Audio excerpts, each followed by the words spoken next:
તો આપણે થ્રેસર બાદ આપણે આવે છે ઇન્ડો ફાર્મના ટ્રેક્ટર. તો ચાલો આપણે અહીંયા જઈએ. આપણે પોગી ગયા છે ઇન્ડો ફાર્મના ટ્રેક્ટરમાં. અને ભાઈ તમારું નામ શું? મહેન્દ્ર સોરઠિયા.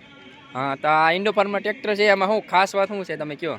સાહેબ આપની પાસે ઇન્ડો ફાર્મમાં 20 હોર્સ પાવરથી લઈને 110 હોર્સ પાવર લગીના એન્જિન આવે છે. જેટર એન્જિન આવે છે, જે HMTમાં એન્જિન આવતા ને એ સૌથી વધુ વજનવાળું, લંબાઈમાં અને હેવી વજન ટ્રેક્ટર આવે છે.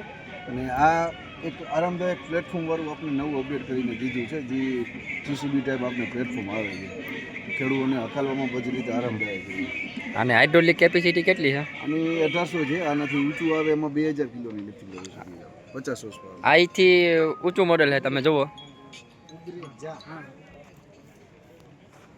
આમાં શું ખાસ વાત? આમાં સેમ ઈ જ છે. જેટર એન્જિન આવશે. હોર્સ પાવર વધારે. હા, 3066 સીસીનું હેવી એન્જિન આવશે, જેટર એન્જિન. તો તમે જો આ રીતનું છે ઇન્ડો ફાર્મ ટ્રેક્ટર. જુઓ તમે એ રીતનો લુક આવે છે આમાં. તમે જુઓ આ રીતના ગેર આવે છે. તો આ ઇન્ડો ફાર્મ ટ્રેક્ટરમાં તમને 20 HP થી લઈને 110 HP સુધીના તમને ટ્રેક્ટર મળી જશે. તમે જુઓ.